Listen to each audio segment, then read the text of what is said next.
up, fool? What's up, dog? Still drinking? Yeah, man. All they're giving is matches right now, man. For real? Yeah, it's like, what the fuck? You gonna give me like 10 matches in a row and I can't win one? No, man. Yeah, have you ever got like something like that, man? Last night it was like that too. For no, when was it? Yeah, man, I was getting. Yeah, that shit's already pissing me off, man. That shit makes motherfucker want to go home, man. Yeah, I did. Shit, man. All of them last night until I had to charge, man. On cue. All of them, dog. From when I started to I finished. Well, so I needed a charge, and that was about what, 8 something like that. I'm at the charge station for an hour and a half.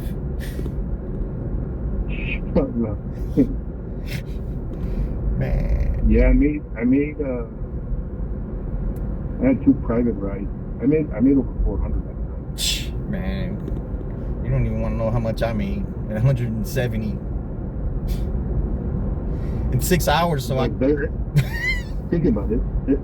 I made, well, on the app it shows I made 298 in 7 hours, and then I had a little bit. I had like over 60 something in tips, and then I made like 440. I think. Nah, I mean, I just made one $20 cash tip. Yeah, last night just on the app alone, I averaged over $42 an hour. I was sitting almost at 30. You gotta get that from here, man. You know. Yeah, but you need a credit card for that, right? Yeah, but so my nephew is trying to like rebuild his credit. Yeah. And so check this out. You can go. I helped him do this. You can go to Capital One, and you can do a secured credit card. So basically, you would deposit money onto the car. Oh yeah. And then use it, but it's a credit card. So then you can take that to Tanny, take that to her. And she's not gonna let me jump in a Premier car, bro. Then go to DJ. Yeah, that's what I need to do. I need to. I can get a secured credit card through Frost or anybody, right?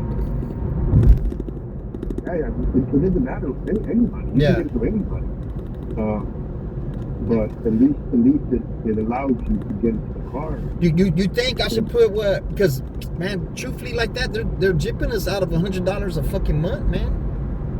If using the Uber card, you know what I'm saying? Yeah, because in the credit card you don't get that $20-something. Yeah.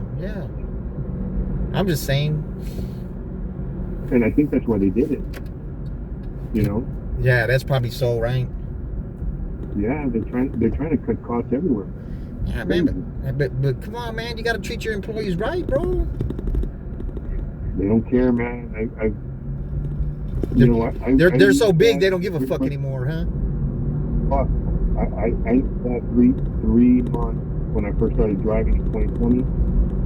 After the first month, I'm like, they're doing something wrong. They're cooking their books somehow, because the money they were saying they paid me wasn't adding up to what I was getting, and everything's breaking down. And they made some adjustments to clean that up, but they're doing something fishy with their books, man. Well, you're the number cruncher. You should catch it quicker than the average. You know, but the thing is, like I've talked to friends of mine that are attorneys, and unfortunately, you signed the disclaimer, you signed the document, and if you did want to sue them, you have to go through arbitration, and like they're just going to shut you up. They're going to break you off a little bit of money, and then they're going to shut you up, and they're not going to change anything. And so it just makes it seem like it's not even worth it, you know, because there's no attorney, unless it's a fatal accident, that's going to want to go after them, you know, or somebody getting shot, you know, and negligent. Because they get feedback every day, man. I'm going to tell you, they're so big that they get situations like people getting guns pulled on them, aggression, knives. Drivers are always experiencing shit every day. Shit, you know, bullshit. And the crazy thing is, when that happens, an attorney contacts that person right away, and Uber settles out of court for the majority of them. So what do you think about the dude who got killed here in town who picked up a ride? They're not going to pay anything because they're not blaming it on him. Uber wasn't responsible for that. Yeah, but they're not. They can. The thing is, they haven't even caught the motherfucker or put the motherfucker's face on TV or nothing, man. That's what I'm saying. They shut him up. They pay money and they shut it up, bro. That's just how they work. It's no different than like Big Pharma when they have to do a lawsuit. Like they just pay people off and then they change their name and then they move on.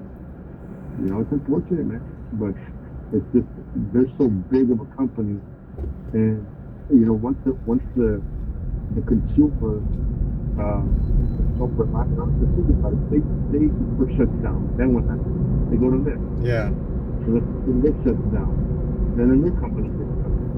And so because they've created that niche in the market, the government isn't going to side with anybody else. Well, I don't think you understand. And I only know this because I know an attorney that fought the lobby for Uber to come to San Antonio. They paid that attorney, bro, $40 million to lobby and get Uber here. And so they had to go through all the red tape of legislation. Bro, it's a lot of work. How quick do you think they make that $40 million back? 4 months? Bro, come on. You're talking... I haven't seen Uber's numbers recently. They made $40 million probably in 4 hours. Yeah, but they only keep it 25%, so... Yeah, but what I'm saying is there's over 1 million drivers in the road. Yeah, but I'm talking about just here in San Antonio. Oh, really?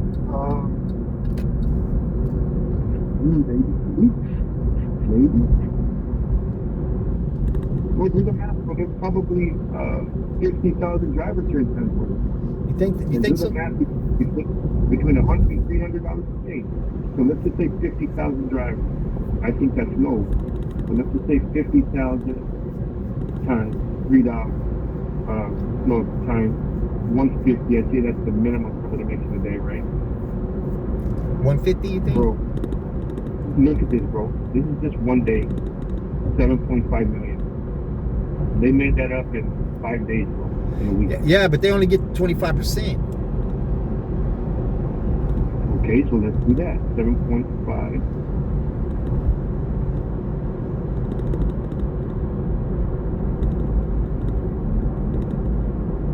Bro, they make it up in a week. It comes down to 5.6. So for 40 million, it'll take 4 weeks. I mean, 8 weeks. A little bit over a week. Maybe 2. Let's just stretch it out. 2 weeks.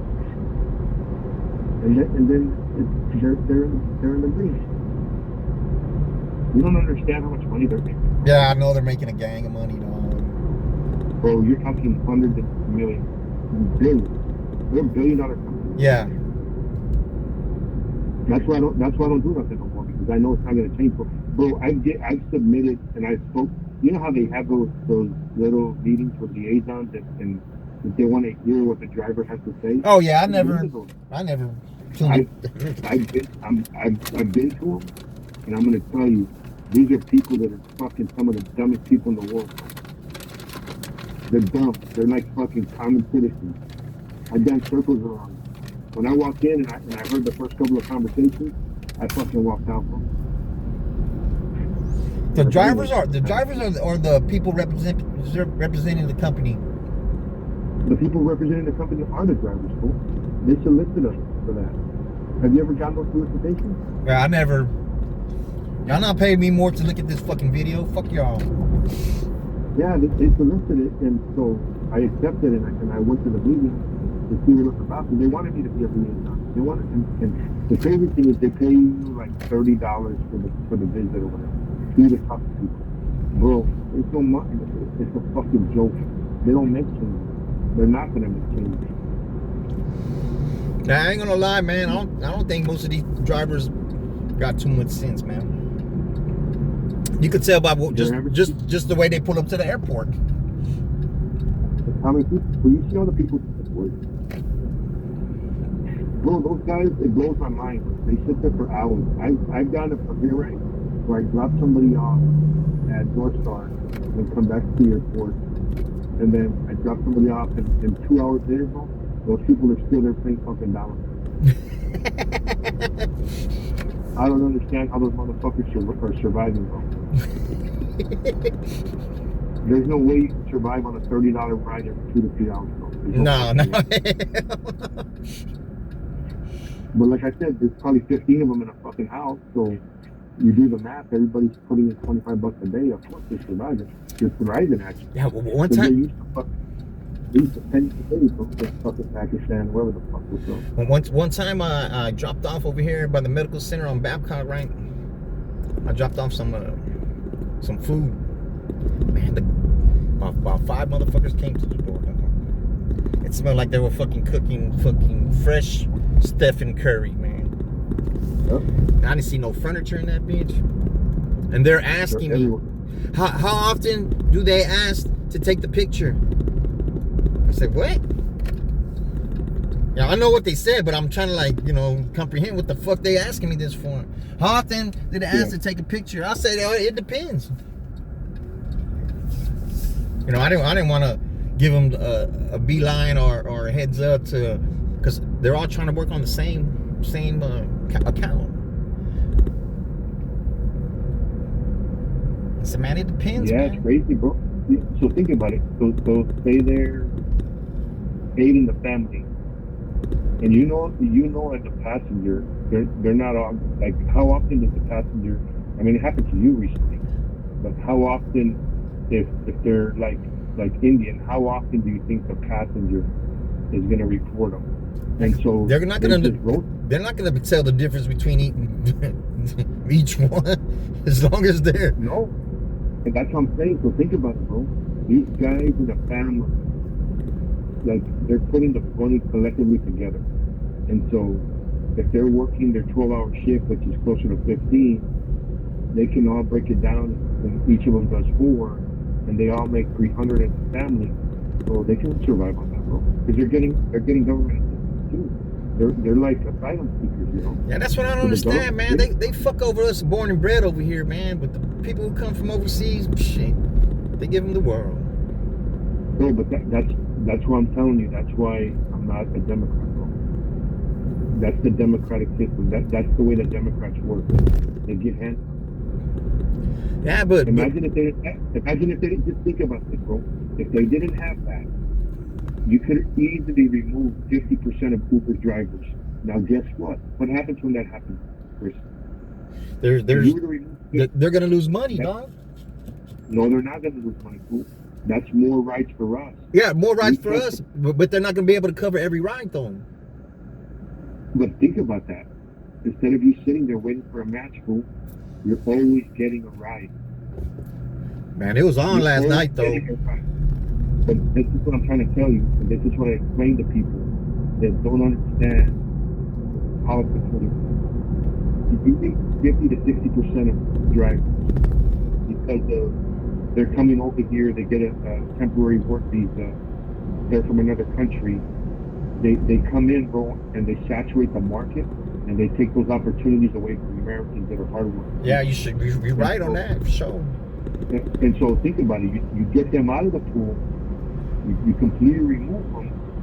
As an Uber driver and as a company that Uber represents, they cannot support the demand that's coming from the public, which means we as drivers are always going to be busy and surging too.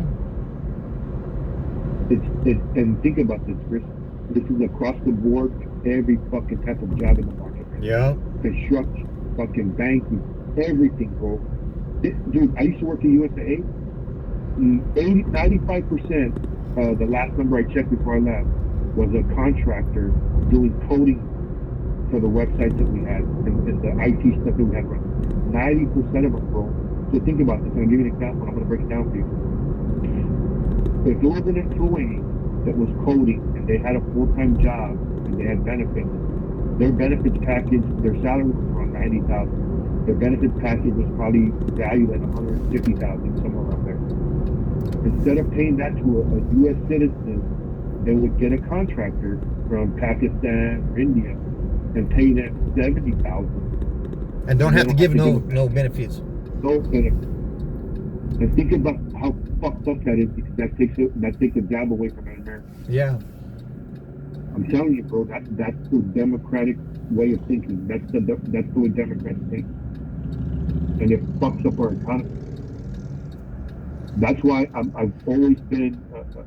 Once I knew right from wrong, I switched to the Republican side, bro. Yeah, Because but they're just as American just as fucked up, and even worse. yeah, but they do white collar crimes, bro. But think about it. At least they're pushing for the American people. The Democrats just want to keep everybody happy. And so while you're sitting there waiting for a ride, you can thank the Democrats. But you know what it is that they're trying to get them to have their offspring over here so they could be in a Democrat vote, man. And that's what they do. They bring them in here and they fucking give them all this stuff, and because they're so grateful, I'm gonna vote for the Democrats. Yeah. But the American people saw right through that. I'm telling you, man, it's trickled down effect, and it's sad because you're sitting there waiting for a fucking ride when you got fucking easily probably 10,000, foreign drivers on the road in San Antonio that are taking fucking rides. There's a lot of them, man, because that EV6 I got smelled like that. This car smelled like that, dog. I'm telling you, bro. And who wants to ride in a car that smells like that? Hey, but think about it. That's why DJ is demanding a credit card. Well, I looked it up. It's hard for them to get credit cards. I looked it up on the. I was looking through it earlier, and it says it on writing on the thing that you have to have a credit card for Premier Car. Because I looked at it when I was sitting there at the charging station. I looked because it had something. I put 1,000 and something miles, average 1,000 something miles a week, which is that must be all total. Because now I think I'm averaging, this past couple of months, I'm averaging 3,000 miles a week. Fuck. Shit, let's just say think about it. If you did the math, if this is where you got to be smart as a driver. Let's just say 3,000. That car, how many miles did that car get you on a full tank? About 400. Okay. That's like 40 tanks. So you're filling up like 8 times a week. And how much was the tank? About 35, 40, 35. Because it's a 15. So you're spending. It's a 15 gallon tank. Let's just say 300. You're spending $300 a week in gas, on average, give or take. Okay, a week. Now let's just say 3,000 divided by, say, the EV6 would get you 350. So 3,000. But that's on a charge. We're talking about the gas. Yeah, that's on a charge. So you're charged. So I'm trying to give you a comparison. Yeah. So let's just say you're charging 9 times to get to 100% on an EV6. Okay, on an EV6, not the fucking Mustang, because the Mustang sucks. It would cost you, like, let's just say $20, right? Because they charge fast. Yeah. It's like $20. You're saving $120 a week on the gas. On the yeah. Compared to the gas, and that's why I drive the electric. And I'll pay whatever I gotta pay. Now then you have to factor in, okay, now what am I paying for the rental? It's about $100 more, right? A week. So that's $400.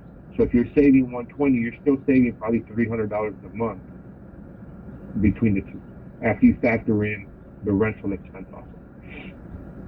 But now then you got to look at how much am I making. In an electric car, you're gonna make way more, bro. Yeah. And that's why I moved to the electric.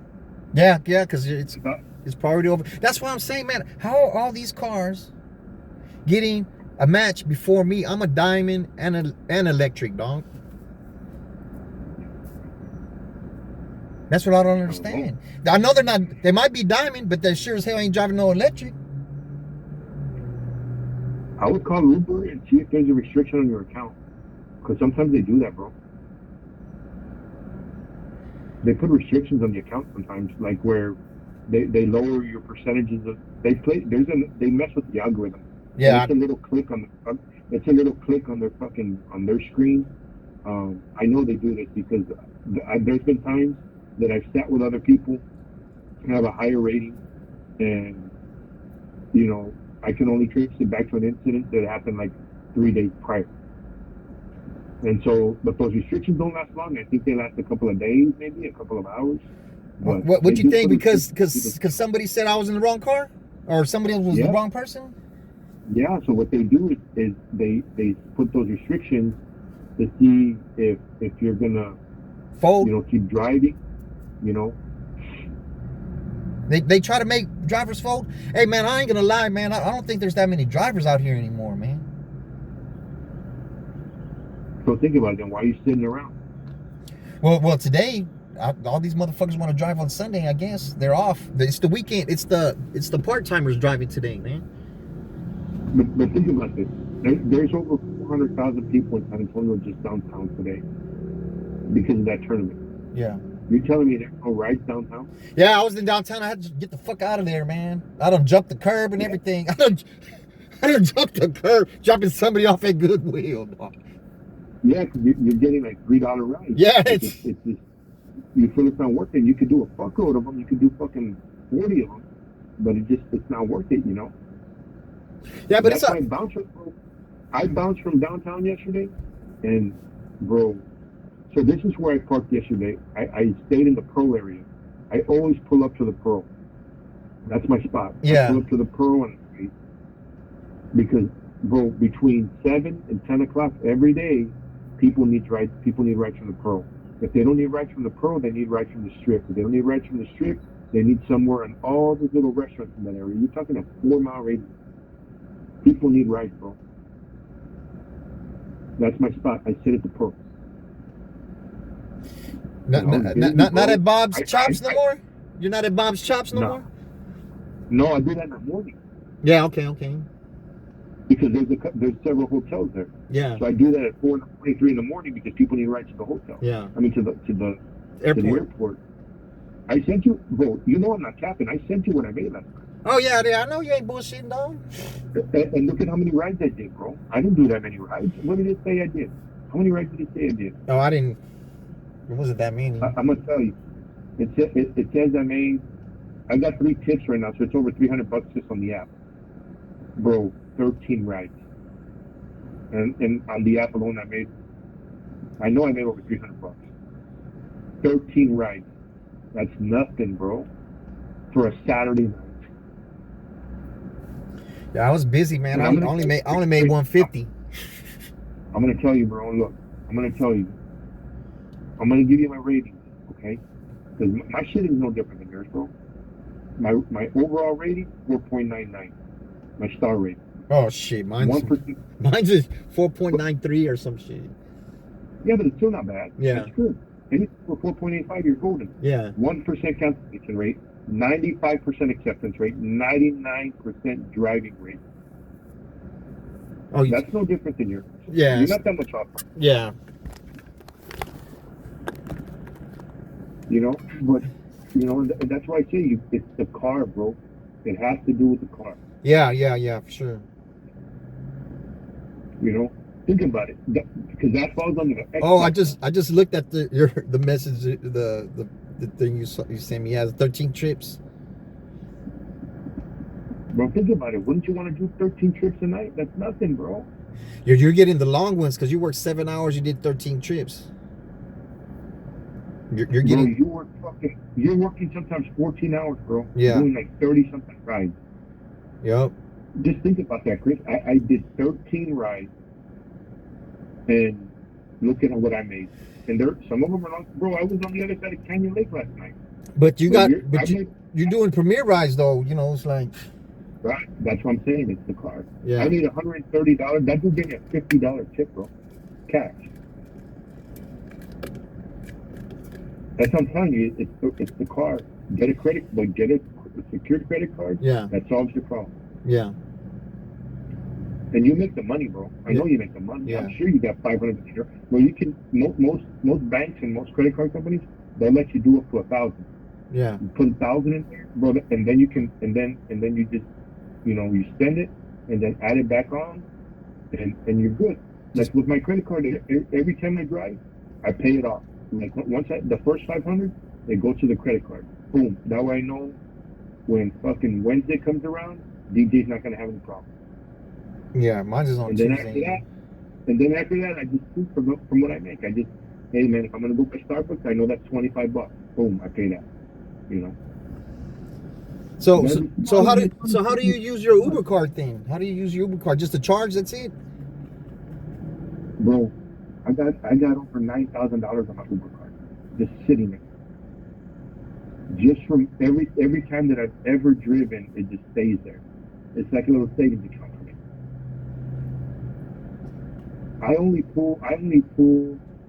And I'm telling you, man, I have my own money that comes in. So for me, the only thing that I spend is like, all right, I'm gonna go buy food, I'm gonna buy this, I'm gonna buy that. But the bulk of my expenses, I use my own money. Say dog. I drive. Hey, I've been on the phone with you for 26 minutes, man. And I look, and you ain't got to. And I look, I'm still online. I didn't get what I want being, dog. Nah, man. Bro, I'm gonna tell you, where you at right now? What area? Close to the house. Drive to the Pearl. Sit at the Pearl, and I guarantee you'll get right. I ain't tripping. I'm supposed to go home already, dog. Fuck it, go home. Just call it a day, bro. I'm gonna go home. I'm gonna watch a couple of shows, and I'm gonna wait for the game to come on, and I'm gonna get some sleep. So after the game, I could. But a lot of people don't do overnight, dog. Me and you probably the only persons that I know that constantly do overnight, man. I've always done overnight. Yeah, I like driving better at night. Or I'll drive into the morning, like 9 o'clock, and then I call it. Hey, I seen some crazy shit last night, man. I'm fixing to post it, but I'm gonna tell you what happened, right? Let me turn this motherfucker off. Yeah, I was dropping a guy off at a Walmart. He was fixing to catch the bus to go to the casino, right? And I'm driving, and I see somebody. You know, it's like at the intersection. I'm coming up to the intersection. I'm probably like 300 yards from the intersection. The motherfucker goes like halfway to the light, through the light. He does a fucking U-turn. That motherfucker starts doing donuts right there, dog. Right? So I'm like, I stopped, and the passenger was like, "What?" He says, "What's going on?" Because you know he's in the back. It was a big dude. I don't know if he could see it through the seat, you know. Yeah. And he said, "Man, those are some idiots. Some motherfuckers started doing donuts right there, right?" Then I'm in because there's a middle lane. There's 2 lanes on each side, and I'm in the left lane, right? This motherfucker, he does those donuts, and then he goes right on the right lane next to me, going the wrong way, man. I was like, what the fuck? I said, yeah. I say, where's the cop when you need him?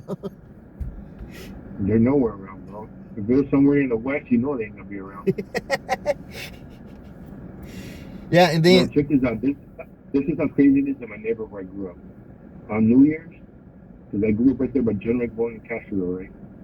Bro, every year there's a family that they own 6 houses, bro, on a block. They get all their Christmas trees, bro.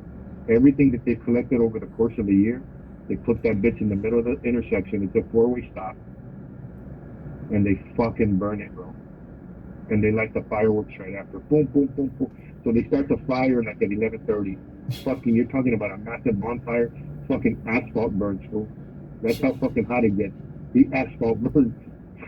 Fucking nobody can drive around it. The city has to come and patch it up. And then these motherfuckers light their fireworks. And no cops around, bro. No fucking cops. And it happens every year. Every fucking year. It's happened like that since I was a little kid for over 40 years. That's all I remember. Them motherfuckers are crazy. They call them narvaez. They're fucking crazy. Like I say, out of all the guys that are my age, they've all been in the penitentiary. All of them. Just knuckleheads. One of them was that cop. How long? Well, I don't know if you were here. Like in the early 2000s. Nah. One of them fucking killed a cop, fool, and I was there when it happened. And he got executed like 10 years ago. But he fucking killed a cop and his wife. Killed his wife and then he killed a cop. And it happened right behind my dad's house. They're crazy, that family, bro. Crazy. Yeah, the South Side is. Some of them are crazy. The South Side is buck wild. The South Side is buck wild. West Siders are crazy, man. The West Siders, bro, they're crazy. Oh, so that's General McMullen in 90? Yeah, it's west side. It's all west side. General going to Castro. Yeah, even 90. So anything up until probably where Kennedy High School is at, that's west side. Once you start pushing like forward towards Quintana Road, that's south side. You know, like where you're at, that's west side. That's still west side. Ain't it northwest? Yeah, no, more northwest would be like Balcony. Maybe just like a little bit further down from Holmes High School, that'd be like northwest. But as you start getting towards like where you're at, that's west side still. Because Memorial's on the street, that's west side. You know. I thought it was on the northwest. Nah, you're west side, bro. That's Memorial's like maybe what 3 miles from where you're at? 2 miles. 36th Street, where Memorial's at. You're west side, bro. You're still west side. Yeah. At least from the street's perspective, you know what I mean? Yeah. That's the street's perspective. You know, where people claim shit. You know. Yeah, that's crazy. They gave me I don't know how many matches, dog. Like 10 or 15 of them, man, and short ones, and I'm taking them so I can knock it out, you know. And I didn't get none of them, man. Yeah. And I'm a diamond driver, and I'm driving electric. Yep, bro. I had a match yesterday for $93, and it was Comfort to Austin, and I didn't get it. Yeah, man. I needed to accept it. They sent me a $35 ride to Austin. I said, hell no. You should have think about it. You should have taken it because you know you're going to be busier in Austin.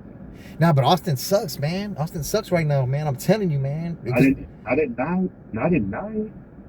No, not on a Saturday night. I'm telling you, dog. I'm telling you, man. During the week, yes. I can understand and respect you saying during the week. But on a Friday or Saturday night, I call cab. Austin's nightlife is 50 on a Saturday, bro. Man, I had some passengers who went to the airport, right? And they told me they're from Austin, so I started talking to them. And then she told me it sucks. She's a bartender. She said it sucks bartendering in the summer over there because there's no money over there. Yeah, but I'm going to tell you, there's no way you can convince me that the nightlife in Austin on a Saturday night or a Friday night is better or busier than San Antonio. I don't think San Antonio's nightlife is anywhere near as busy as Austin. You know, it's a smaller town, bro, so there's more confinement, more people. You know, they have over 1 million people. You know, yeah, because when I went over there, remember I went over there and came back. That was on a weekday. Nah, but for the weekend, for sure, I'm going to Houston for the weekend. If I want to make 300 plus, I'll go to Houston. Yeah.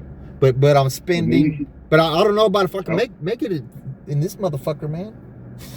You probably could, or you'd have to charge like where it's like ride charge, you know, in that area, like a Cape. No, I had to set this. I would change my strategy. I had to the weekend just down. I had to change. Put the cruise control on 65. Yeah. That's what I did in the Mach. In the Mach-E, I'll put the cruise control. I don't pass nobody, man. The 18-wheeler's passing me up. Hot as fuck, sweaty, windows rolled down. Turn them on.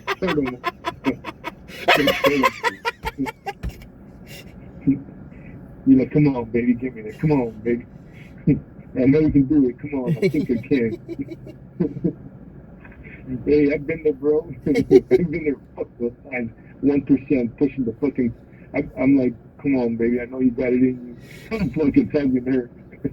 I know you got it in you, baby. Come on, 6 miles, baby. Come on. I know you got it. Yeah, that one time I went for my homeboy's funeral, man, and because I only charged it to 90 because they wouldn't take no more, man. I even went to different plugs. I balconies. I went to different plugs and it wouldn't take no more. I don't know what the fuck was going on, right? So I went ahead and went. I said, fuck it. I went and man, I barely made it to Brookshire. It said the car said I wasn't gonna make it. The car said, I'm not gonna make it. So I got off the freeway, got on the access road, cut the radio off, roll the windows down, and that bitch was on zero when I got there, man. I made the video when I got there. So let me ask you this: what would, if somebody were to buy a car and let you drive it, and let's just say they were obligated to pay $600 a month for the car, like that's what they pay the bank. What would you be comfortable enough for somebody to say, hey, I'll let you drive this car? Like if you're renting it, like what would you feel comfortable with? Because then you'd have to get insurance, right? Yeah. You'd have to pay for insurance. Like what would you say would be a good number for you? And what kind of car? Would you say that, like what you're paying now? But what kind of car though? Any fucking car. Fucking, like, bro, there's lyrics that are used for like 40,000, and that payment would be like 700 a month. Check it out. $600 The only reason why I wanted to get the Lyric was because of the free EV Go, dog. That was the only Right. reason. That was the only reason, because that bitch is like 70. That's But the only reason. think about it. That car can't get any more rides than the Mustang. No. Mm-mm. It'll get the same fucking rides. It just Well, maybe Uber Black. If it's black on black in Austin, maybe Uber Black. yeah, but it That's the only difference I can think of. You know? so the Lyric black on black, it could be Uber Black. I didn't think the Lyric could do it. But it's not the SUV one. It's It not. doesn't need to be, because a Mercedes black on black will qualify. Yeah. A Range Rover black on black will qualify, and they're in the same price point, you know. But let's just say even a Tahoe will probably cost like $450 a month, you know. That'll be the. I'm telling you, dog. That'll be the lick for you, man. Find somebody to buy a car and then let you just run it into the ground, you know. Like, Oh, because that's what I'm gonna You know, do to it. yeah, you know, you're putting 3,000 a week. You're putting at least 10,000 miles on the car a month, you know. That's why I like the rental, because you don't have to do, like, I could run my Tahoe into the ground, but think about it. Whatever maintenance, whatever happens to the car, I'm not even worried about it. And in an electric car, bro, you fucking fuck up a battery, or you, like, think about it. When the car died on me, the battery alone was $350, fool. That's what the battery cost. $350 for a regular battery that's normally like $100, you know. But every electric I've had it for months and nothing's happened to it. Yeah, the electrics. You know? Electrics. All you need to do is replace the tires. Yeah, they're durable, you know.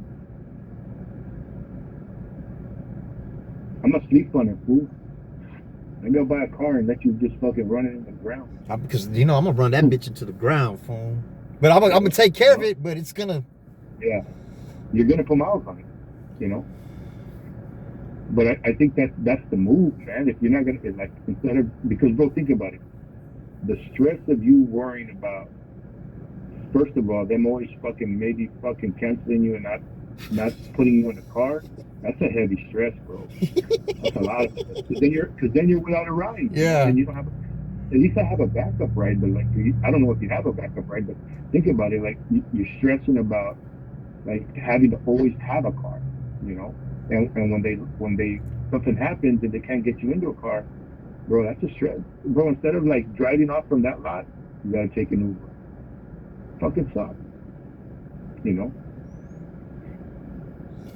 Yeah, well, I feel like I'm at the mercy of the rental car place, man. Yeah, that and then Uber. Like sometimes you're worried about, you know, fucking dumb people reporting you and then locking your account and kicking you off the platform. Come on, man. Well, Why would that bitch do that for a $7 ride, fool? yeah, bro. So the pieces of shit, you know. Think about it. A Hispanic person would just cough it up to, like, they wouldn't even care, bro. You know what I mean? They wouldn't care. But for I've never $7, been- she should have saved that for like a $50 ride or something. Bro, I've only reported a handful of drivers, and it was all because their cars smell like fucking dead cat, fucking shit. There was a big motherfucker that he should have just bought one big seat and sat in the front, the whole fucking front. You know? like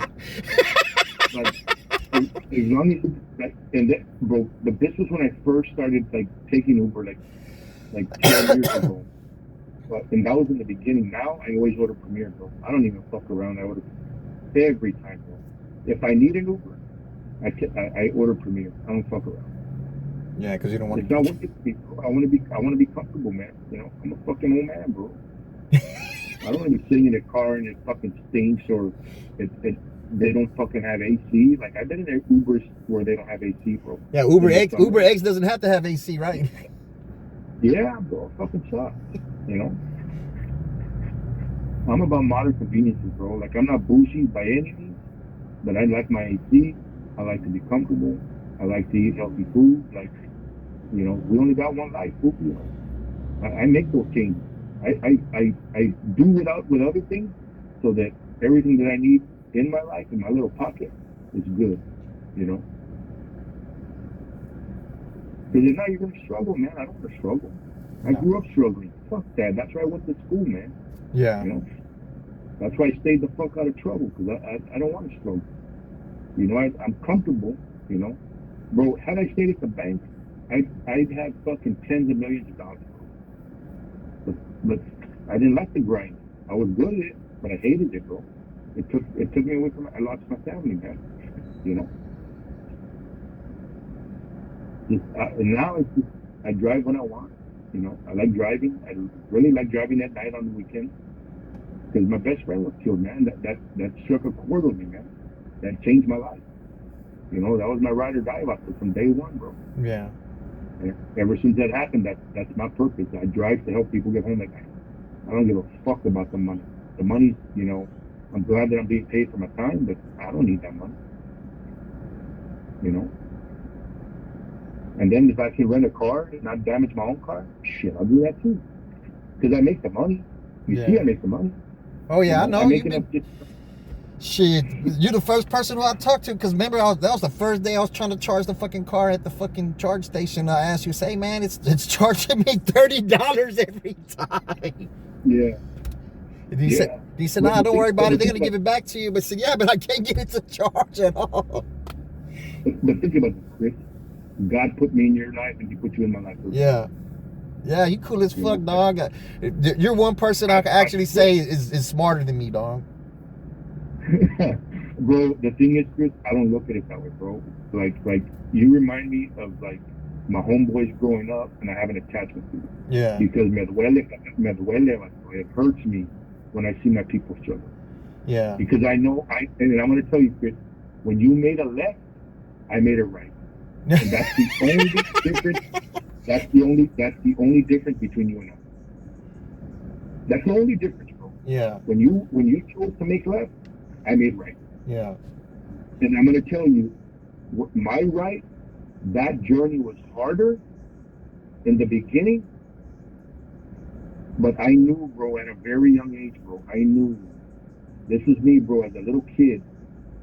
I don't want to be like this. You know, bro, there were so many fucking chances in my life, bro. Chingo, Chris, just like you, man. Chingo, where I could have done that, bro. And I was afraid of my dad fucking me up. And I was afraid of disappointing my mom. And so I knew that it was wrong to do those things. And don't get me wrong, bro, I fucked up a couple of times. I fucked up, but it was never to the point where, bro, in the third grade, I got caught smoking pot. That's the first time I ever smoked pot. Think about this, fool, in the third grade, before school. And the only reason they caught us, the only reason we got caught is because my best friend at the time threw the fucking joint in the fucking stall, right? He threw the joint in the stall the stand-up stall where you piss. Yeah. And a janitor found it. He took it to the office, and all the school had to do was look for the Stone kids. And they caught us. They caught us, and then the weakest motherfucker ratted us out. And the only reason I didn't get suspended, bro, the only reason I got suspended for a week, but the only reason I didn't get expelled is because I didn't bring the weed on campus. And I'm going to tell you, bro, when we went to my friend's house in the morning at 7 o'clock, he had the weed because he stole it from his brother, right? And he says, put it in your pocket. I said, fuck you, bro. I'm not taking that to school. ¿Dónde, Rudy? ¿Dónde, PCP? because they call me PCP. I'm the PCP. And I was like, fuck, bro, think about this, Chris. I was in the 3rd grade, bro, 9 years old, bro. 9 years old. Fuck no, bro. I'm not doing that. Fuck no. Well, you learn Dale. your lesson early, nigga. And think about this. My buddy took it. He got expelled, went to alternative school, and then he started fucking up. But we all started off good, bro. All of us. Those chingos of us, bro. There was like 30 of us. And there's only like 5 of us left, bro. Damn. There's only like 5 of us left. And that's the only ones that I hang from. I'm telling you, bro. Think about this. You said you grew up in Corpus. Nah. About, I grew up in Houston. Houston, but for me, all my little clique, bro, there was chingos of us in the barrio, bro. There was like 30 of us. We all grew up together all the way to high school. From elementary to high school, we all grew up together. There's only 5 of us left that are alive. Yeah, San And 3 Antonio. of the 5 were in the penitentiary. Yeah, San Antonio's rough, fool.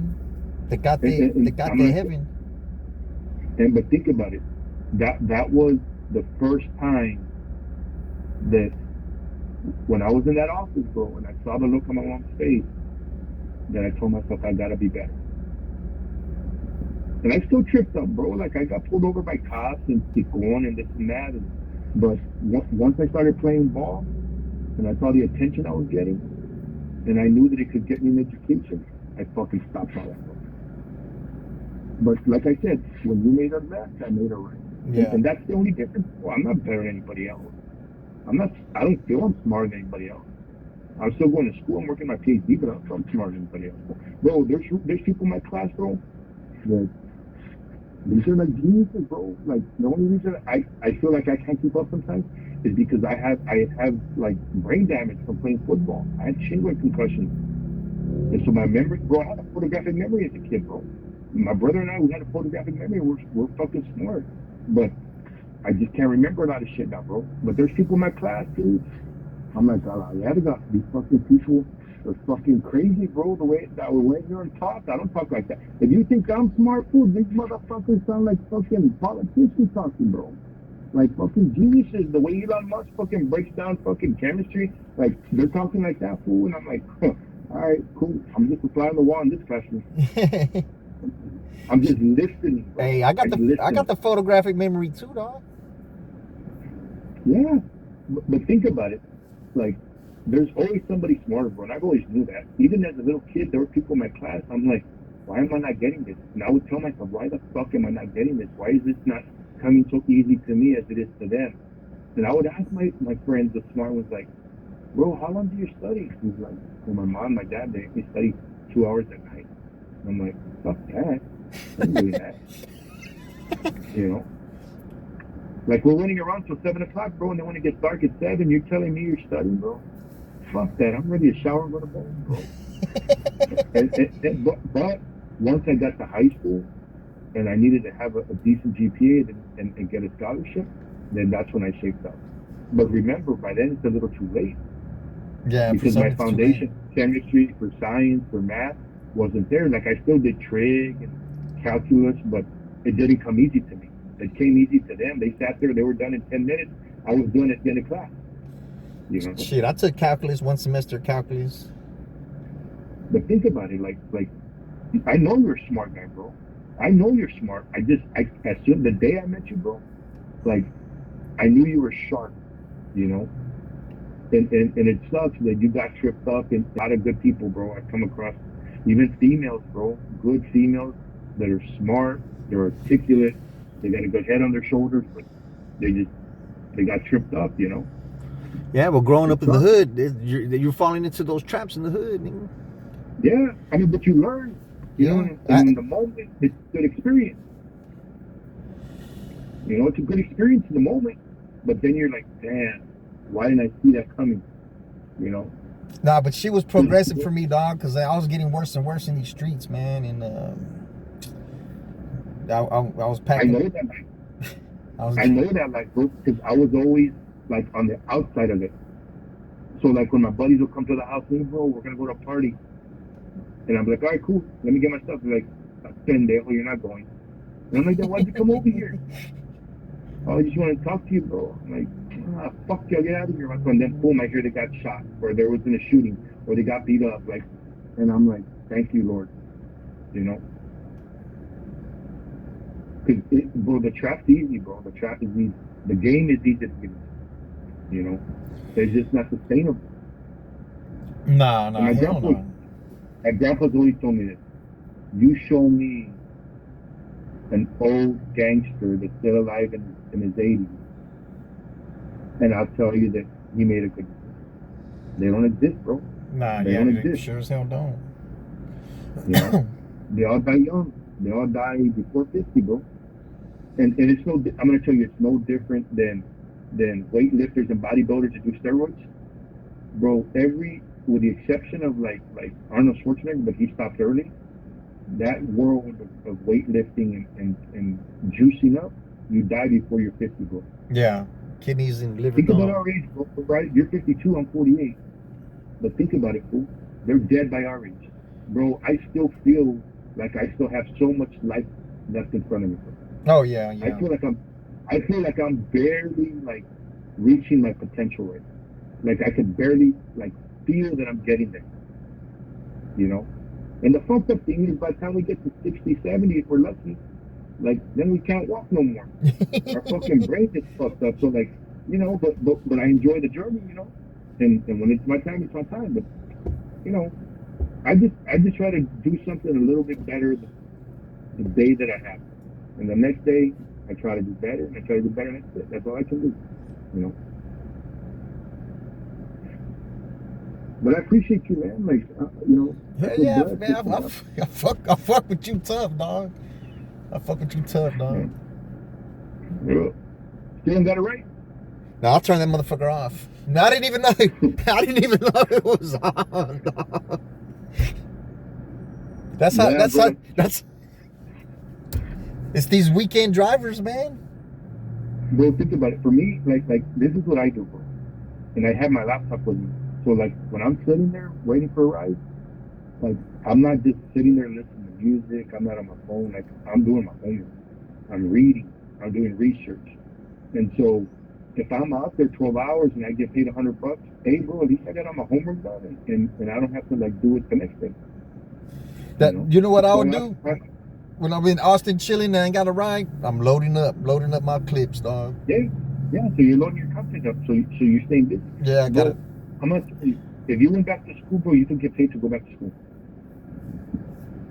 I'm 52 years old, though, fool.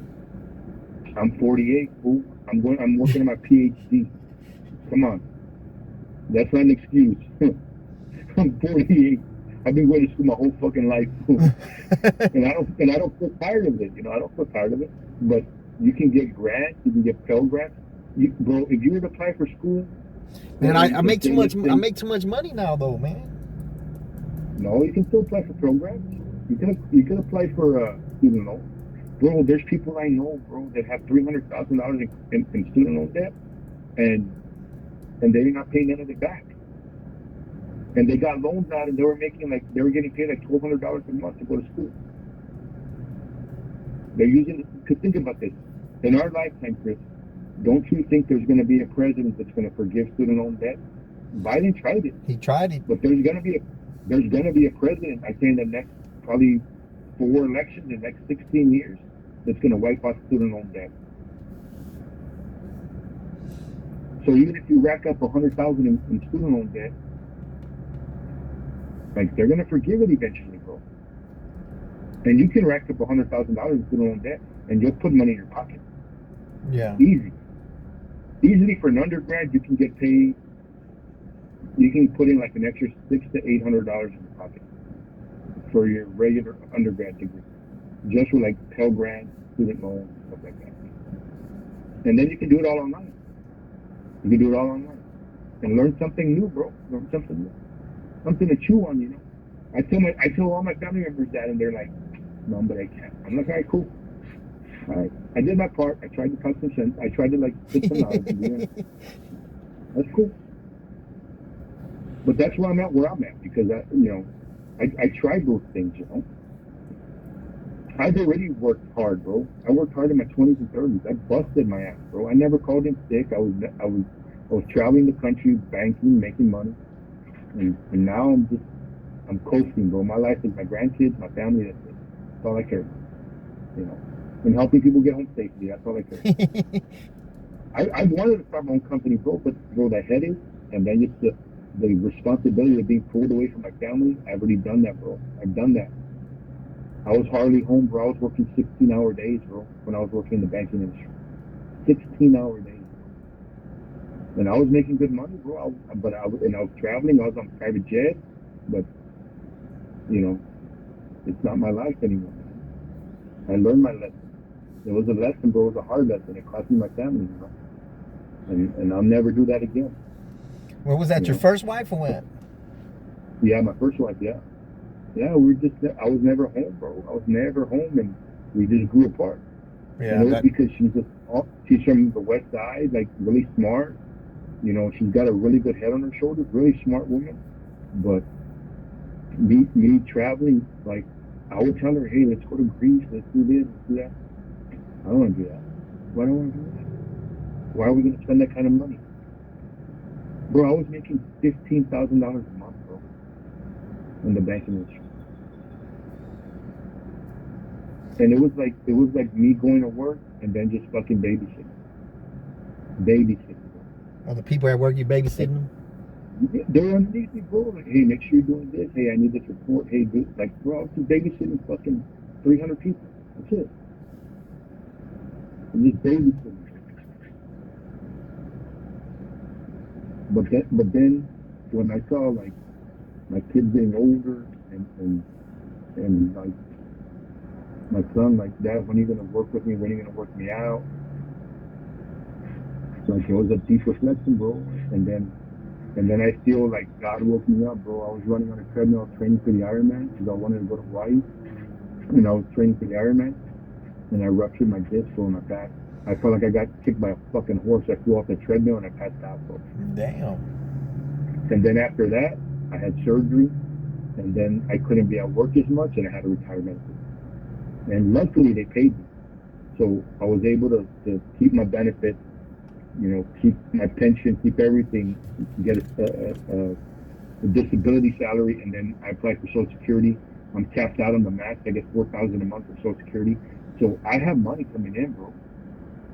So when I see you guys struggle, and I say you guys Uber drivers, bro, I hate it because I know what the big companies do, bro. They use you, Yeah. you know, and there's nothing we can do about it. There's nothing we can do about it, you know. But when I had that happen, I spent more time with my family, but by then it was too late, bro. It was too late. I knew that we had grown apart, and I wasn't gonna sit in a marriage that I wasn't happy in. Yeah, You nah. know? And then luckily I met my wife. Used to work for me when I was in the bank. She worked for me, but we never had that kind of relationship. Like, I wasn't flirting with her, nothing. You know, I was strictly respectful, working, busting my ass. I'm not a cheater, bro. You know. Yeah. And so, you know, it's a blessing, you know. And now I just care about my wife, my kids, my grandkids, and that's it. You know, and I try to help as many people as I can. You know. Shit, I appreciate you, dog. Best Every believe it. month, bro, I'm getting my kids like $1,000 a month, bro. Hey, Dad, how about it? I'm like, hey, aren't you working, bro? Don't you work? And I give them a hard time because I want them to exhaust every opportunity before they have to come to me. Yeah. And I tell them this: are you doing everything you can? Before you come to me, are you doing everything you can? Yeah, Dad. It's just slow. Because like, he's going to school, and then he's driving for DoorDash part-time in Dallas, right? Luckily, he got a job at USAA, so he's moving down. He's moving at the end of the month back to San Antonio, so I'm happy. Bro, my son hasn't lived in San Antonio since he was 18 years old. He's 25 right now. He'll be 26 next year. Because he went up and played football at Midwestern. He was a football player. What? So I'm Phoenix? happy. Yeah. Phoenix traded Durant to the Rockets, dog. To the Rockets, Man, I don't want him on my team, man. he did say he wanted to play for the Rockets in the first. I knew we couldn't give him enough. Let me see what they gave up. Jalen Green, Dylan Brooks. Hey, Yeah. So look, when you look at the NBA brand, why do you think they not announced it today? What's today? The finals. The Yeah, last day of the Game finals. 7. So they want the attention on the brand. They had this deal locked in probably a week ago, It says the Phoenix but they Suns said don't. have agreed to a blockbuster trade, sending 15-time NBA All-Star Kevin Durant to the Houston Rockets for Jalen Green, Dylan Brooks, and the number 10 pick in this year's draft, and 5 second-round picks. Yeah, the 5 second-round picks don't even make the team. That don't mean nothing. Yeah, dude, we could have given them better than that. I We could would. have given them the fourth. Think about this. We could have given them the 14th pick, Castle, and one other player. We could have given them more than that. Yeah, but Kevin Durant, he's done, man. Well, he's got. I think he's got 3 good years left in him. So the Rockets, they have. How far did they get this year in the playoffs? Second round, where they Second played. round? Yeah. So they obviously think that they can win a championship with them. So that's why they made the move. They're thinking about right now. They're not thinking Yeah, about yeah. a dynasty. They're thinking about right now, just like Oklahoma did, just like the Warriors are thinking. The Lakers right now. They're not like the Spurs. They want to build. Shit, they sold the Lakers for $10 billion. I think they're worth it. Yeah, they're worth it. Being crazy, part of the man. Houston Rockets is crazy. I'm looking forward to it. I didn't think we were gonna get them. I kept telling everybody I know, like they're like, we're gonna get Durant. And we're not gonna get Durant. The Spurs have never been that team to give up a bunch of pieces. Yeah, never. Never. And I said, if you know the Spurs culture, regardless of who the head coach is, Pop is still the GM. They're not until Pop dies and we have a different change in leadership. They are never gonna fucking give up pieces and money or anything for a top player. We don't even like to pay for top players. And the only way we're gonna pay for top players is if we raise them. Duncan, Robinson, Ginobili, Parker, and now Wemby. Everybody else, they're role players. We still have that old school mentality of let's build around the player. And they got a good system. But I guess there's a lot of potential that we have. That I guess that was all right for the Rockets. Jalen Green, Dylan Brooks, and the number 10 pick. I think Dylan Brooks is your heartbeat. I think that's gonna hurt you. Yeah, Dylan Brooks is like your like the glue, like the fucking spark. Like I think that's gonna hurt you. He was the one that brought in that tough culture mentality. Hey, but it's crazy. Think about this, bro. The Rockets have that mentality, like the grit, the toughness, but so does U of H with Sampson. Yeah. Bro, I love watching the fucking.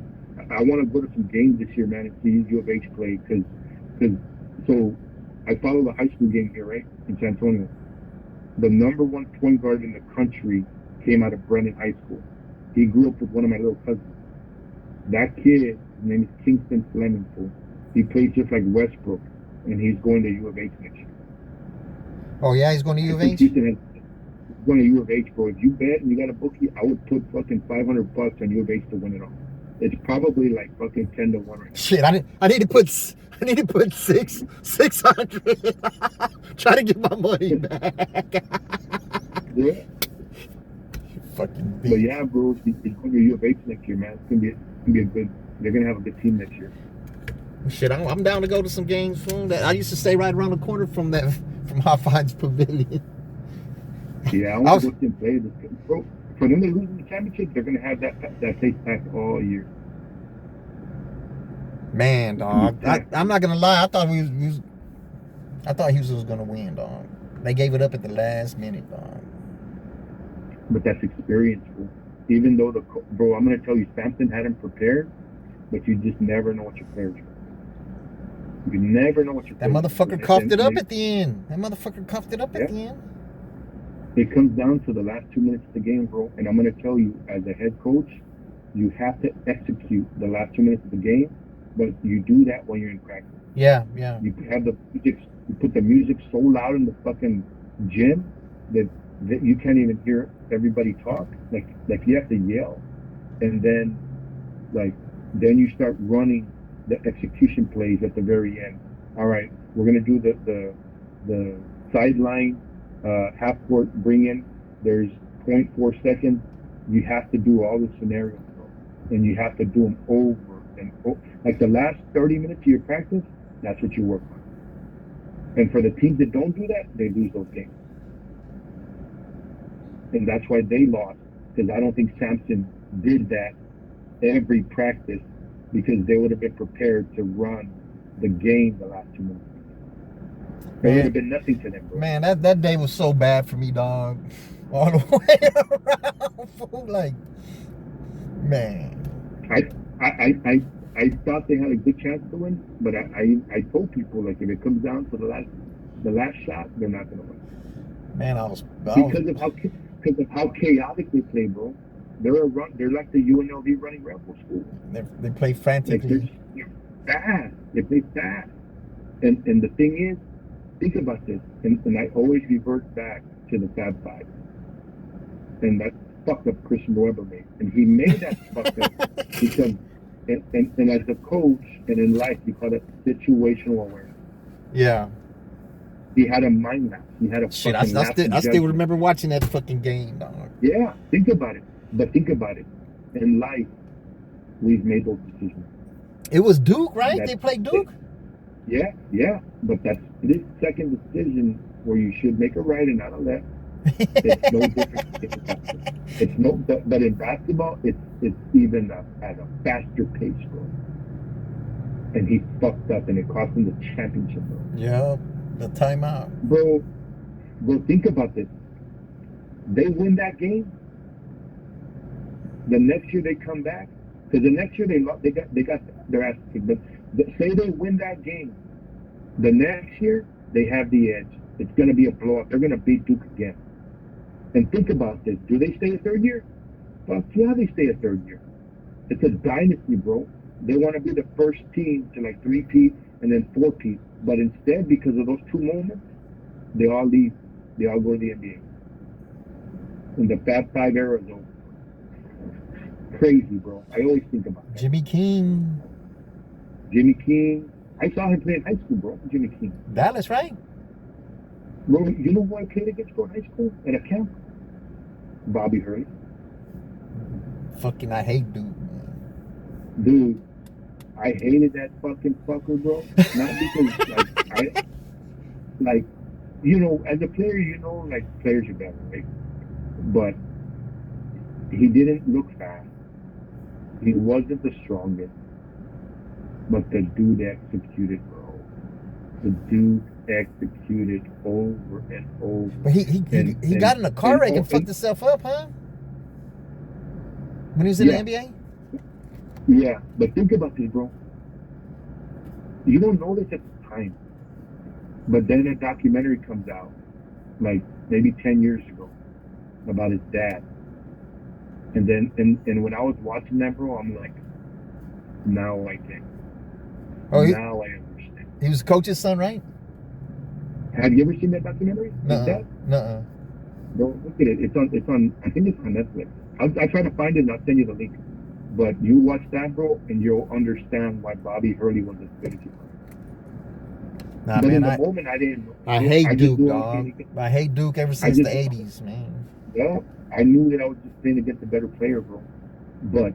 But understanding how he got to that point didn't make sense because I worked hard, bro.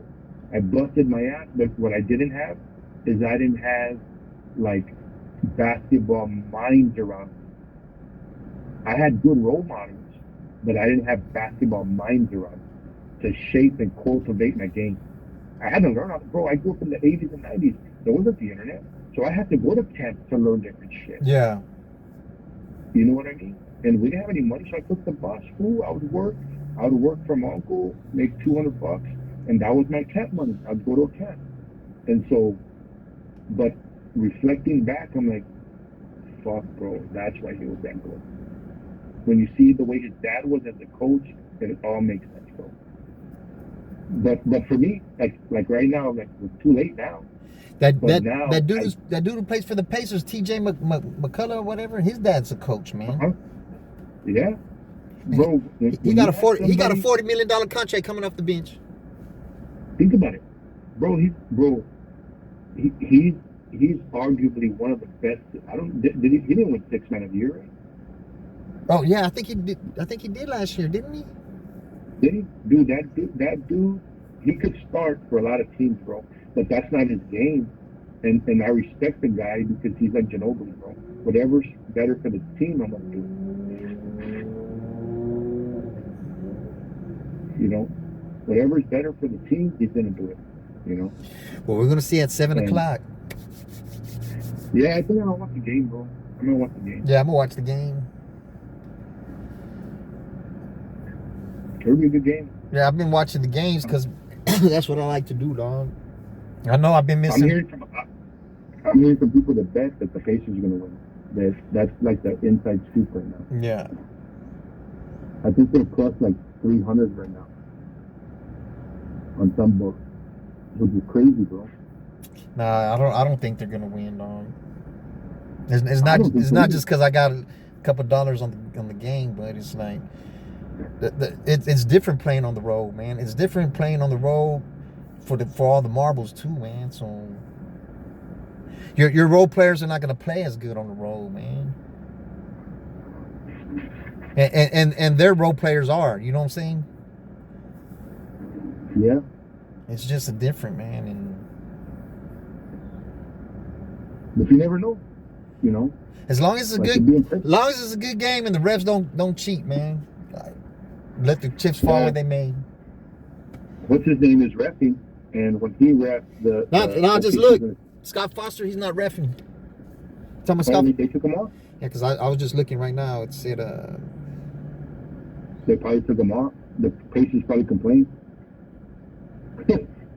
Foster. There it goes. It says Scott Foster not chosen as Capers Tivin right to ref Game 7. Bro, think about this. That cost him and his crew, because they're a crew, bro. There's 5 of them. Yeah. That cost his crew bonuses like you won't believe, bro. And then to ref a Game 7, that's the pinnacle of a referee. But see, they usually use him to dictate the game too. Yeah, it's all connected. It's all connected. That's why when I would coach my players, if I see you even fucking talking to the ref, I'm pulling you out of the game. And you know you got those knuckleheads that don't give a fuck and they do it, and then they sit on the bench for fucking a quarter. And I'll tell them, you ready to fucking listen? Yeah. All right, get in the game. You know? But you have to be hard on, bro, because these knuckleheads, I've been there. I was one of them, you know? And I'm going to tell you, the game of basketball, it's like breaking a wild horse. You got to fucking hit them and fucking pull them on the range. You got to break them, bro. And then once he's ready to learn, then you teach. And then there's like lessons in between. But I think it'll be a good game, man. I think it's going to come down to the last 2 minutes of the game. Yeah, hopefully it does. Hopefully it does. Because there's been blowouts, you know. There's been blowouts. So, yeah, be good, you know. Yeah, but Halliburton, he's gonna think he's good, man. He's gonna hurt himself, dog. Yeah, bro. The calf strain is no joke. Yeah. That's gonna lead to the Achilles snap, right? It could be, yeah, definitely. Yeah, for sure, bro. But I read a peer review article, and I don't know if you know a lot about peer review, but peer reviews are studies that are done, and then they get approved by like a panel of doctors, either medical doctors or PhD doctors, like what I'm going for. And there's a study that shows that, and it's a brilliant study, bro. It's a fucking amazing article. It's like fucking 100-something pages. Players that wear low top versus high top. Oh yeah. They increase the chances of tearing their Achilles. Look at everybody who busted their Achilles. They're wearing low tops. Kobe, all of KD. All of, yep. Because it's not just what it is. it's not just that when you're playing in the game, it's when you're practicing and playing anything. Yeah. But So what happens is you put strain on your Achilles, right? And so the high top, and it's not so much the protection you get around your ankles, but it's the back part that when you tie your shoes, and for some players that tape their shoes on the top, it creates that it prevents the straining every time you fucking leap. And so when you have the low top, you have that pressure that's literally at the back of your heel, and it's like slowly wearing, bro. If you can imagine it like that, the top part of your shoe in the back, it's wearing on your fucking Achilles. It's wearing it, and then eventually, it just snaps. Yeah, we were talking about that at the barbershop one time. Yeah, about everybody who's busting their Achilles is wearing low top. Because it didn't happen a lot in the 80s and 90s. Never, bro. Back then, it was a torn MCL, a torn ACL, and it was because of the shoes.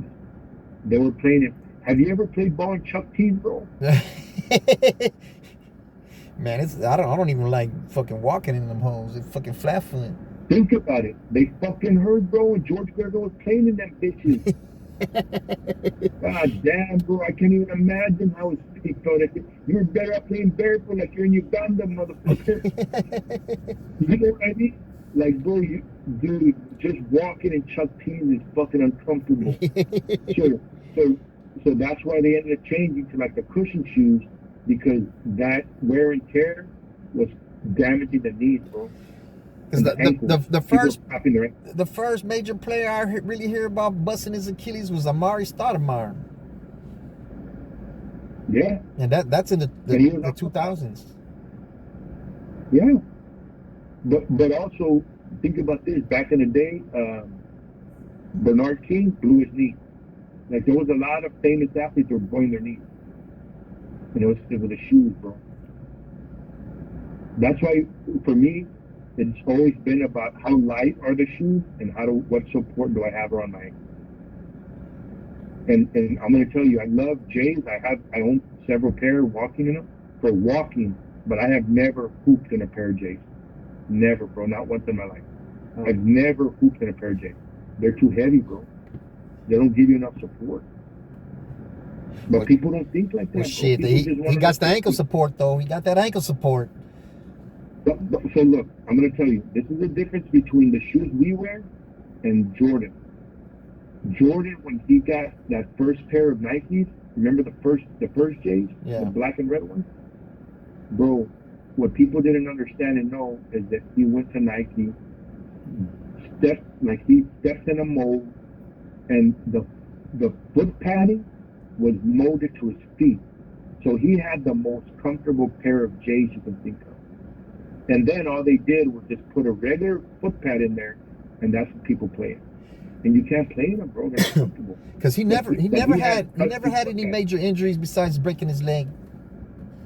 Yeah, his ankle after his rookie year. Yeah. Or his rookie year, he fucked up his ankle. But that was because of his shoes.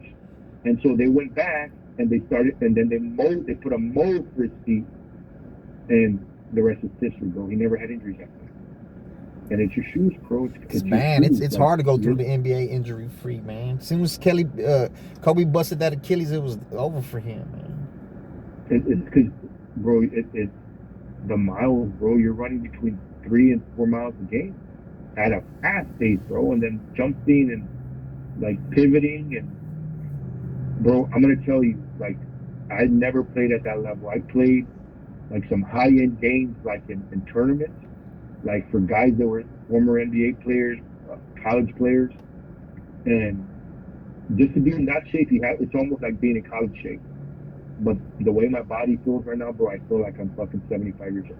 Damn, dog. My knees, like, I don't have knee problems, but like my knees ache, they pop when I get up, my ankles, my shoulders, a lot of shit pops. My Achilles popped one time, and I ain't gonna lie, I was kind of scared when it popped.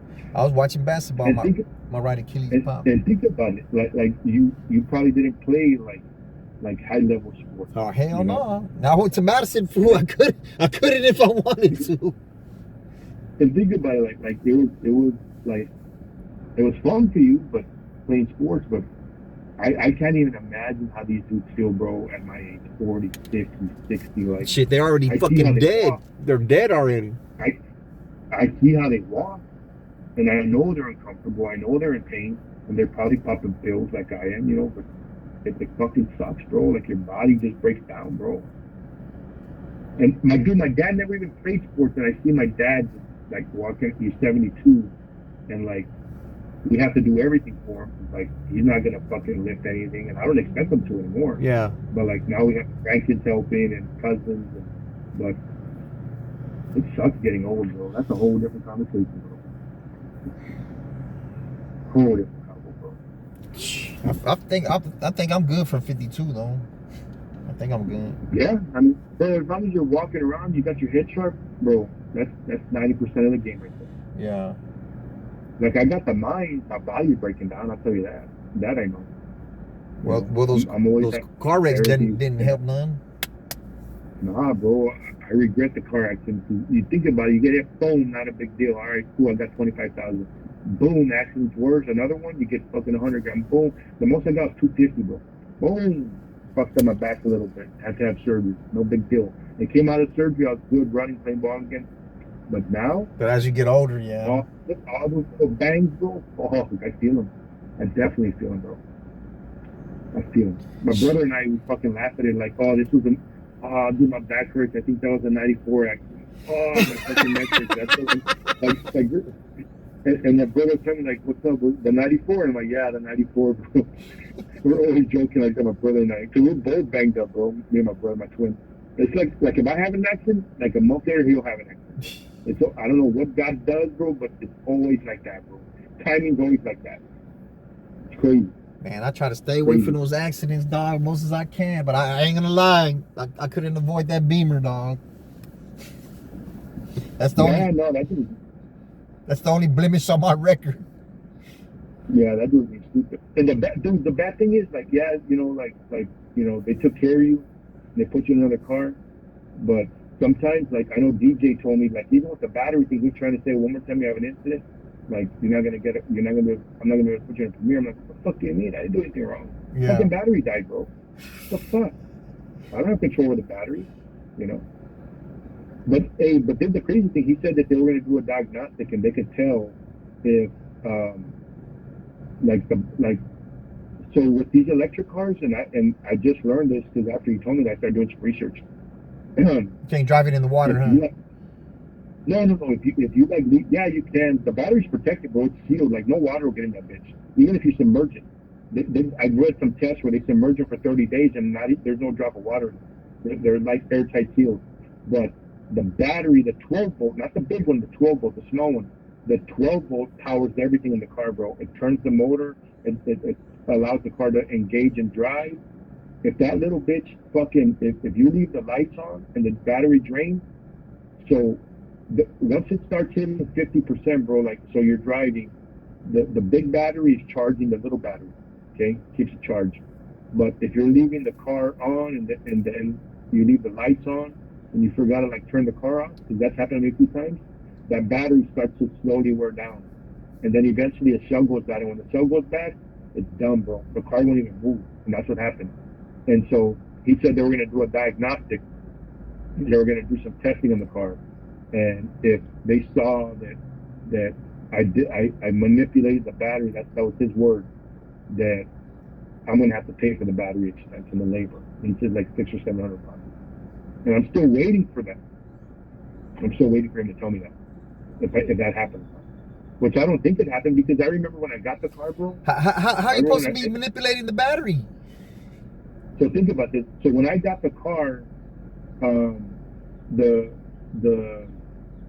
where the instrument panel's at, remember when I told you the instrument panel wouldn't turn on? Yeah. Remember when I told you that this was like a couple of months ago? That's the way I got that car. And I didn't think anything of it, because what I did is I did some research and, hey, how do I troubleshoot this? So I would disconnect the battery and then hook the battery back on, turn it back on, put the connectors back on, and it would do a reset, and then that thing would turn on. In hindsight, the battery was fucking dying already. Yeah. So the person that had it before me was fucking the car up, wasn't turning it off and leaving the lights on. And so I've learned that now, to see, like, next time if that shit happens, I'm fucking going right in right now. Hey, I need another car, bro. Because the battery's eventually gonna die. Yeah. And you can't fix that, bro. That battery, once those cells get down, they're not like regular batteries where they can recharge, or you can put water in them. Like, you can't troubleshoot those batteries. They're custom batteries. And I learned that, and I'm glad I learned that. But, it sucks, bro. When that car, But for only like, 25,000 miles, that's not. That don't make sense. Yeah, it was like 24,000 miles. It wasn't that many miles. But I remember when I got the car, the instrument panel sometimes wouldn't turn on. I'm like, God damn it! I had to get out, fucking pull off all the trim, and then luckily it was just like a pull latch. So you just pull it and it disengages. It's kind of like the latches when you're like the tie down latches, and it's kind of like got the same little pulley type thing, and so it was easy to do. But like, unbeknownst to me, I didn't know that was the first sign that the battery's dying. Yeah, because the Mustang I had, I don't remember exactly how many miles it had when I gave it back. But man, I ain't gonna lie, I put 25 in 3 months. But the crazy thing is, like, the person before me was leaving the lights on. Yeah. He said that's the most common thing. They leave the lights on, or they leave the interior lights on, and it's draining the battery. And the bad thing is that once the battery drains, it's like that's a new starting point. So the big battery starts charging it at that point. And if you do it long enough, and once it gets below 50%, you're going to start seeing those troubles. The instrument panel not working, the big screen not working, or having glitches. And all of those little signs, bro, I caught them up to, maybe just the batteries, the connections or something. But it was the battery going bad. So I'm glad I know now. But that's not just with the Mustang, that's with all electric cars. And so that's something to be mindful of. I never, when you open the doors, I never have it with the light come on when you open the door. Yeah. But just little stuff I learned. Crazy, bro. I like that Malibu though. That Malibu was good. Yeah, it was a good car. Man, 21,000 miles in 7 weeks. How long did you have it? Like a month? 7 weeks. 2 months? 7 weeks. That's insane, bro. That's a lot of 21,000. That's going from here to Phoenix 21 times, bro. Man, or from here to Kansas. It don't make sense because I didn't make as much money in that car. That's fucked up. Think about how much you would have made in a fucking Mustang or an EV6.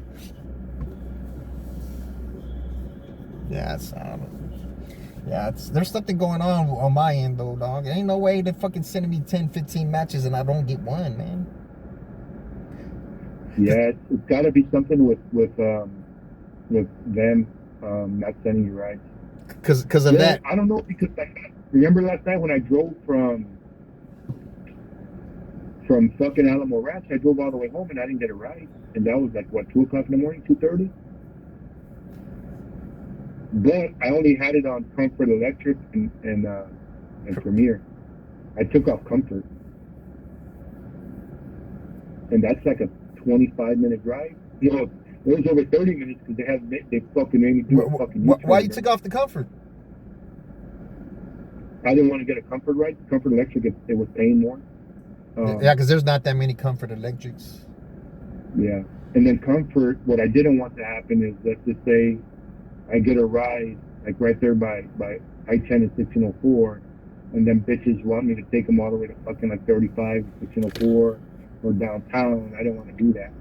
So if I got a ride, I wanted to be paid for it. You know what I mean? That was just me. I'm gonna look and see that day when I did, which was the other day. I did the, because they combined the Comfort and the Uber X. And I'm gonna count from then this weekend and see how many Comfort rides I got, man. Let me look. Because that's fucked up. I'm still not getting Comfort rides, even though they made it like that. Let me see. And I'm driving an electric. I would call Uber and ask them if they have any if they have any restrictions on your account.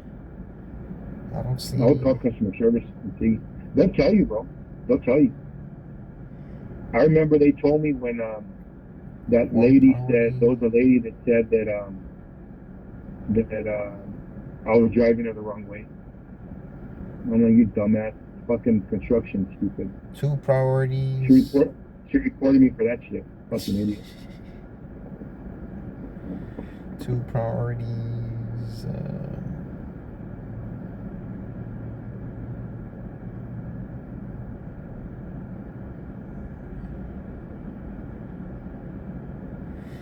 3 priorities.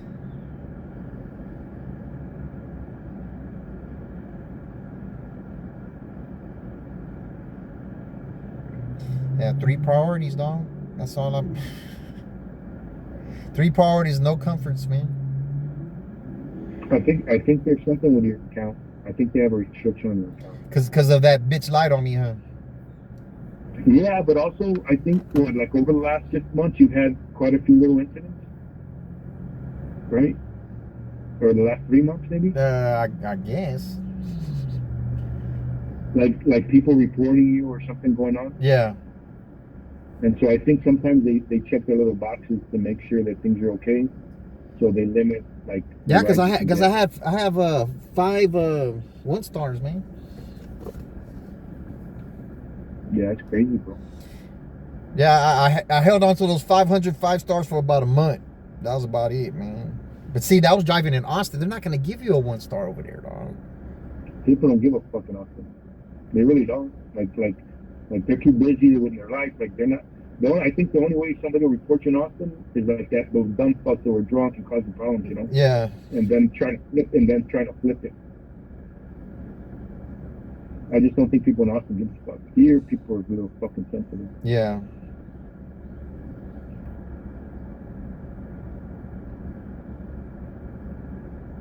So I'm gonna let you get to your day, man.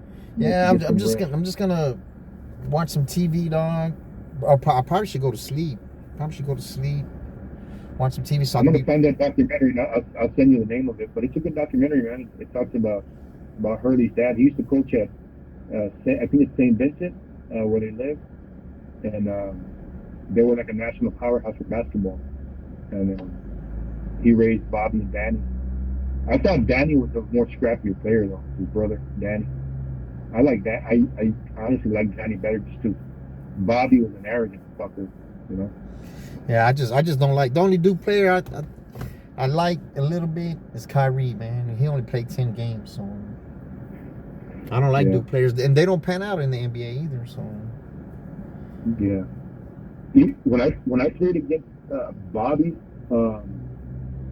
they were like 7-on-7, or like up to 7. You know what I mean? So we would play like a full court game up to 7, and then they would rotate. And I played 2 games against them. We got our ass kicked both games. That fucker was, bro, he was methodical, bro. Like, that was the first time I played against a guard that wasn't super athletic, but just was a fucking surgeon, bro. His IQ was off the fucking charts, man. He had a lot of potential to be a great in the NBA, dude. If he wasn't hurt, he would have fucking had a long. But isn't he a coach for St. John's or something? No, his brother is Danny. That's Danny. Oh, okay. His brother Danny was the head coach at UConn for a while. And then I think he's at a smaller school right now, if I'm not mistaken. Or he might be at ASU, maybe? I don't know where he's at now. I don't know where Danny is. Let me take a look. Bobby is. I don't know Danny Irving.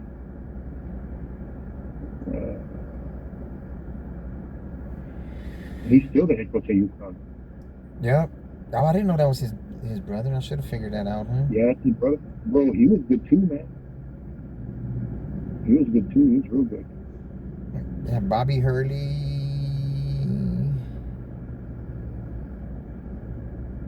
Yeah, he was a little older than me, so I didn't play against him. He's your age, Danny. I'm trying to see where he's.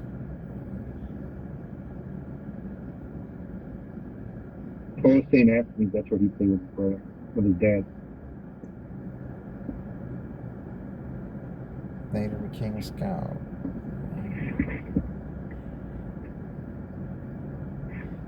Yeah, I think he's at Arizona State. The weird reporting around Bobby Hurley's future at Arizona State. Well, do your thing, dog. I'm gonna holler at you Yeah, later, dude. man. Cool. I appreciate it. bro. I appreciate you, dog. Yes, sir, bro. Appreciate you too, man. Be safe. Yes, sir. You too. Later. Yeah. I- Fat nigga on the back street, is me in a black ram truck. He's on the water, trying to jam a nigga up. I'm on Be on that G shit. Yeah, man, my boy Rudy's sharp, boy. He crunches numbers like mud. Born and raised here, so. Yeah, I met him at the charge station when I was having problems. The first time I was trying to charge over there, I was trying to use my card, and he's like, nah, get the app, man. It's gonna charge you. You're gonna get that money back, man, and it takes a couple of days, and because he was in his car. We were just me and him there. I was like, man, let me holler at this dude to see what's going on. But see, I'm a people person. I'm a talker, so yeah, I'm probably gonna get something right here from Jack in the Box, man. Some tacos or something. That's where I park right here. Well, I'll get back with y'all folks later on tonight, hopefully. If I'm not bummed out after the game or what.